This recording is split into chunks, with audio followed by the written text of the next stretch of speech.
Begin all prayers and thinking as a part of the all.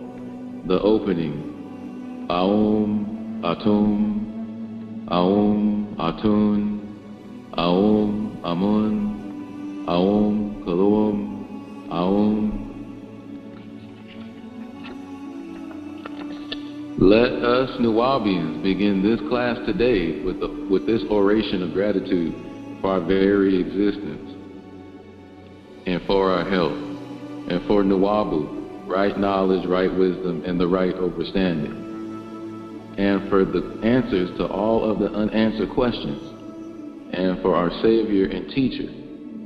Let us give gratitude to Neter Aferti Atumre, who has been raised up amongst us to break the spell of ignorance. Let us thank the four elements, of which we are the fifth. Let us thank the first element, the Netaru. Let us thank the second element, the Anunnaki. Let us thank the third element, the Nomos. Let us thank the fourth element, the Els. We give thanks, we give praise, and we give gratitude for this great day and time that we live in. We give thanks, we give praise, and we give gratitude for the great and holy city, Tamare, Atlantis rising in the west. All gratitude and all praise and all thanks we give as a part of all. The all is, I am. All right, I think that's the end, right? Yeah, I think so, bro. Okay. No, you gotta read one more. Is that okay on 441 then? Okay. Yeah. Let us Nuwabians end this class in hopes that our soul is satisfied and our quest for truth has been reached in Nuwabu. Let us thank the ancient ones for this right knowledge, right wisdom, and right understanding. Let us thank the ancient ones for sending Neter Aferti Atumre, who alone had the knowledge, wisdom, and understanding to break the spell. Let us all say together, we are thankful, we are thankful, we are thankful, we are happy. Begin all acts and thinking by using El Kulum, the All. Tablet 1, a mission to the planet Earth. 19 times 5 equals 95. Lo, it is important for you to receive this communication because of the misconceptions that have been embedded in you for thousands of years that must be eliminated. You must change your thought patterns. Listen to me, my child. Accept only the facts and it will lead you. If you are worthy, we have had in our midst some great teachers such as Dusali of Nubia, teacher of these teachers. He followed the teachings of the Ansarullah of Sudan, Northeast Africa. He was under the teachings of the great Muhammad Ahmad al-Mahdi of the Sudan. Noble Drew Ali, teacher of the Moorish American Moabites, was taught by Dus Ali. Noble Drew Ali came from Cherokee, North Carolina, in America. Words of one of our great teachers, Noble Drew Ali. Warning for all young men. Beware, young man.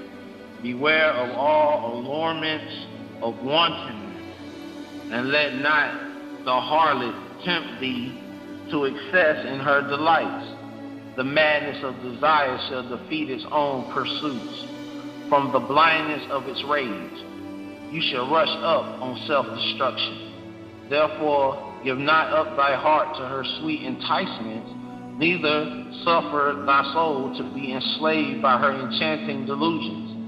The fountain of health, which must supply the stream of pleasure, shall quickly be dried up, and every spring of joy shall be exhausted. In the prime of thy life, old age shall overtake thee. The sun shall decline in the morning of thy days. But when virtue and modesty enlighten her charms, the luster of a beautiful woman is brighter than the stars of heaven, and the influence of her power it is in vain to resist. The whiteness of her bosom transcends the lily. Her smile is more delicious than a garden of roses. The innocence of her eyes is like that of the turtle. Simplicity and truth dwell in her heart. The kisses of her mouth are sweeter than honey. The scents from the perfumes of Arabia breathe from her lips. Shut not your bosom to the tenderness of love. The purity of its flame shall enable thy heart and soften it to receive the fairest impression.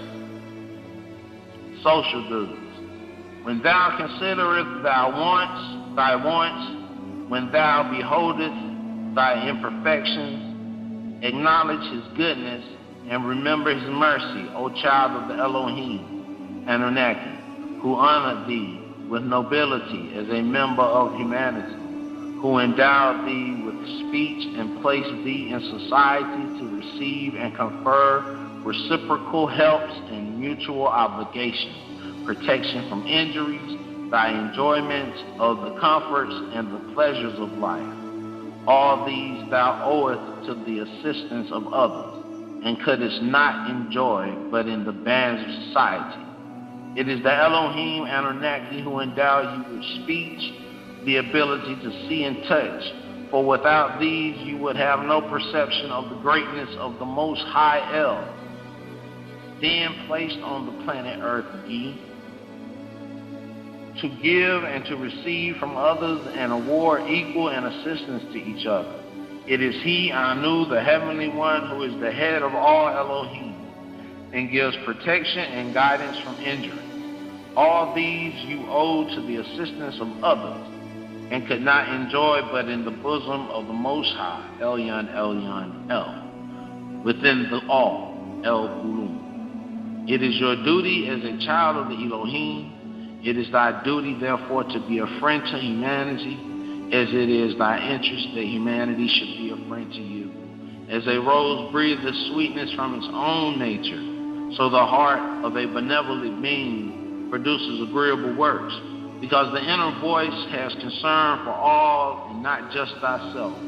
The benevolent being enjoys the order of tranquility of his own breast, and rejoices in the happiness and prosperity of his fellow brethren, which means he too can prosper. The benevolent opens not his ear to slander, the faults and falling of the men, Enocytes, forgetful beings, gives a pain to his heart, being a part of the all. Thus we are all one family, and if I hurt you, then I hurt myself. His desire is to do benevolence and reaches out the occasions thereof. In removing the difficulty of another, he relieveth himself. From the depth of his mind, he overstands in his desires the happiness of all humanity, and from the generosity of his heart, he strives to promote it. You can go from there, bro. Okay. Yeah, he was really talking about helping each other out, you know, in society. Yep. Huh? I said, same thing we doing, man, trying to help others. Trying to help others, man. That's why we're here. The good reverend, all right. Justice. The peace of society depends on justice. The happiness of individuals on the safe enjoyment of all their possessions. Keep the desire of thy heart, therefore, within the bounds of moderation. Let the hand of justice lead them aright. Cast not an evil eye on the property of thy neighbor. Let whatever is his property be sacred from thy touch.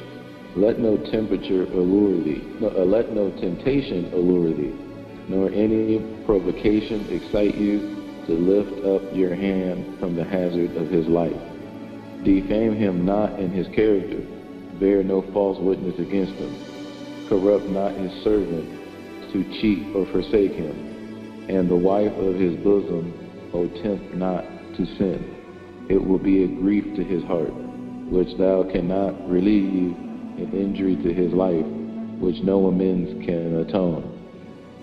In thy dealings with your brother, be impartial and fair, and do to them as you would they should do to you. Be faithful to thy trust, and deceive not the man who relies upon you. Be assured it is less evil in the sight of Allah to steal than to betray.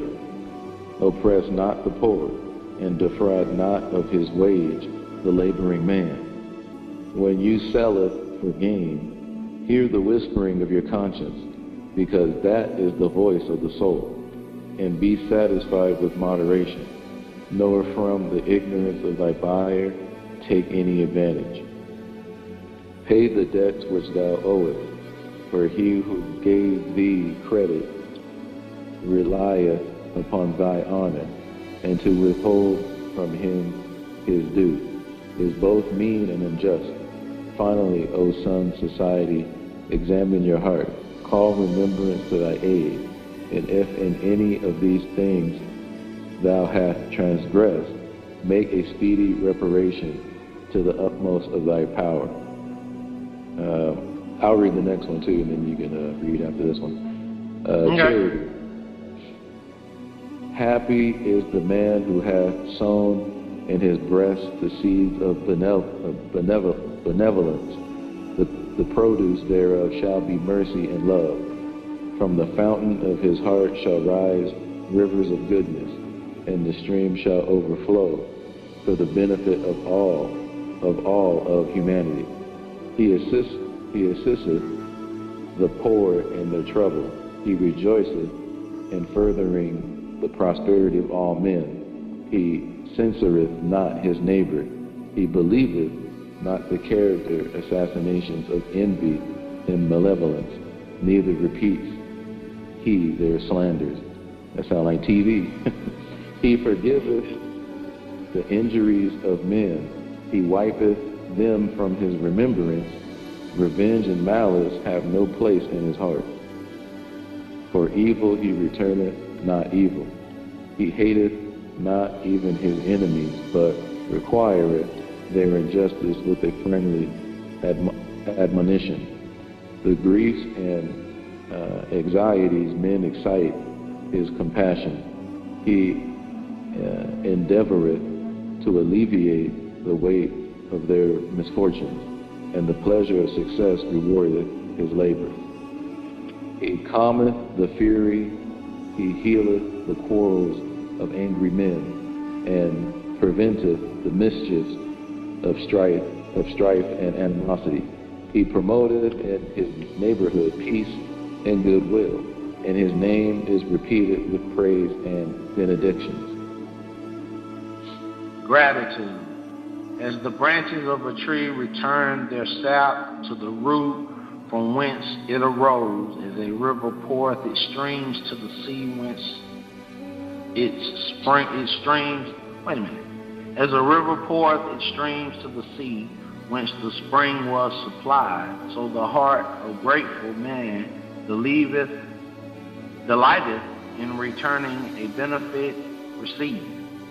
He acknowledgeth his obligations with cheerfulness, looketh on his benefactor with love and esteem, and if to return it be not in his power, he nourisheth the memory of it in his breast with kindness. He forgetteth it not for all the days of his life. The heart of the grateful man is like the clouds of heaven, which drops upon the earth, fruits, herbage, and flowers. But the heart of the ungrateful is like a desert of sand, which swalloweth with greediness and the showers that fall, and buryeth them in his bosom, and produces nothing. Envy not thy benefactor, neither strive to conceal the benefit he hath conferred. For thou to oblige is better than to be the humility that toucheth the heart, and is amiable on the sight both of Allah and man. But receive not a favor from the hand of the proud. To the selfish and avaricious have no obligation. Was that the way you pronounce it? Yeah, avaricious, yeah, you got it. Avaricious have no obligation. The vanity of pride shall expose thee to shame. The greediness of our avarice shall never be satisfied. Sincerity. O thou who art in armor with the beauty of the truth and facts, and hast fixed thy heart on the simplicity of her charms, hold fast thy fidelity unto her, and forsake her not. The consistency of thy virtue shall crown thee with honor.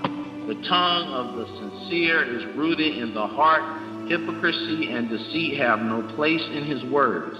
He blusheth at falsehood and is founded, but in speaking the truth he hath a steady eye. He supports as a man the dignity of his character. To the arts of hypocrisy he scorneth to stoop. He is consistent with himself as an honest being. He is never embarrassed. He has courage enough to always speak the truth, and he is never afraid.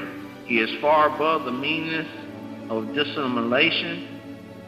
The words of his mouth are thoughts of his heart. Yet with prudence and caution he openeth his lips. He studieth what is right and speaketh with his discernment. He adviseth with friendship. He reproveth with freedom, and whatsoever he promiseth shall surely be performed. But the heart of the hypocrite is hid in his breast. He maketh his words in the semblance of truth, while the business of his life is only to deceive. He laugheth in sorrow, he weepeth in joy, and the words of his mouth have no interpretation. He worketh in the dark as a mole who fancieth he is safe, but he blunteth into the light and is betrayed and exposed with the dirt of his head. He passeth his days in perpetual constraint. His tongue and heart are forever at variance. He laboreth for the character of a righteous man. He huggeth himself in the thoughts of his cunningness. O fool, fool, the pains which thou takest to hide what thou art are more than would make thee what thou wouldest seem. And the children of right wisdom shall mock at thy cunning, when in the midst of security thy disguise is stripped off, and the finger of diversion. Is that the derision? Derision shall point and form. That sounds like a lot of brothers we done dealt with. Yeah, that sounds like the black devil. Black devils, yeah, a lot of them, man. Yeah, pretending they righteous, but when they give you a pound or a hug, they got something else. Yeah, man. You can read them. Okay. Know thyself. Weak and ignorant as thou art, O man, humble as thou oughtest to be, O child of the dust of the ground. Wouldest thou raise your thoughts to infinite wisdom? Wouldest thou see omnipotence displayed before thee? Contemplate thine frame. Fearfully and wonderfully art thou made. Praise therefore thy Creator with awe, and rejoice before him with reverence. Wherefore of all creatures art thou only erect, but that thou shouldest behold his works? As the laws of nature, you are responsible for your brother's life as well as your own, raised above to give reference to those who added in your creation. Wherefore is consciousness reposed on thee alone, and whence is it derived to be?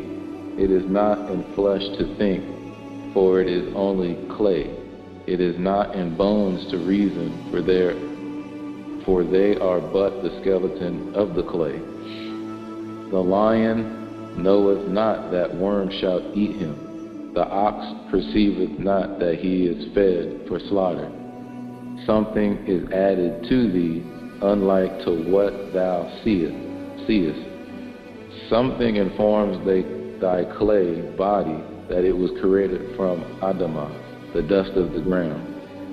This essence of your being is higher than all that is the object of your senses. Behold, what is it? The body remaineth perfect after it is fled. Therefore, it is no part of it. It is immaterial as you know it to be. Therefore, it is eternal. It is free to act. Therefore, it is accountable for its actions, not the body. Knoweth the ass the use of food, because his teeth mow down the herbage, or standeth the crocodile erect, although his backbone is as straight as thine? Allah formed thee as he formed these.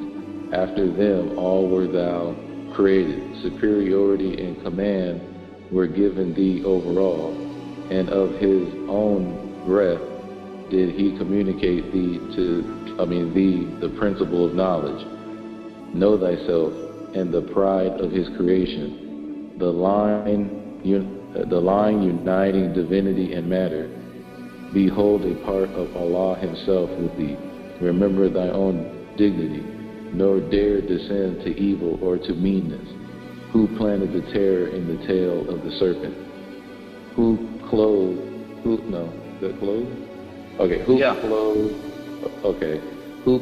the neck of the horse with thunder?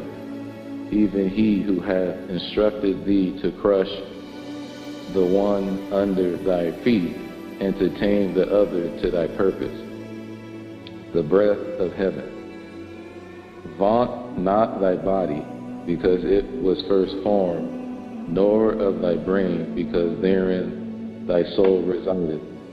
Is not the master of the house more honorable than its walls? The ground must be prepared before the corn be planted. The potter must build his furnace, I think that's furnace, before he can... it's supposed to be furnace, but it's furnace. It's supposed to be furnace, though. It's supposed to be furnace. Yeah, okay, I said furnace, so okay, but it's misspelled. Yeah, you did. Yeah, you was correct. Just spelled wrong, yeah. You was right, though. That's what it's supposed to be. The potter must build his furnace before he can make his porcelain. As the breath of heaven saith unto the waters of the deep, this way shall thy billows roll, and no other, thus high, and no higher shall they raise their fury, so let thy spirit, O man, actuate and direct thy flesh, so let it repress its wilderness. The body is as the globe of the earth, to thy bones the pillar that sustain it on its basis. As the ocean gives rise to springs, whose waters return again into its bosom through the rivers, so runneth thy life from thy outwards, and so runneth it into its place again. Do not both retain their course forever? Behold, the same Allah ordained them. Is not thy nose the channel to perfumes, thy mouth the path to delicacies? Are not thine eyes the sentinels that are on watch? Yet how often are they unable to distinguish truth from error? Keep thy soul in moderation. Teach thy spirit to be attentive to its good. So shall these administers be always to thee conveyances of truth. Thine hand is not a miracle? Is there in the creation aught like unto it?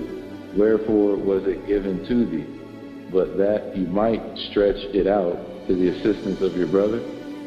Why of all things living are thy alone made capable of blushing? The world shall read thy shame upon thy face, therefore do nothing shameful. Fear and dismay, which robs your countenance of its ruddy splendor. Avoid guilt, and thou shalt know that fear is beneath thee, and that dismay is unnamely. Wherefore to thee alone speak shadows in the vision of the pillow. Reverence them, For know that dreams are from on high, Elion. Thou man alone canst speak.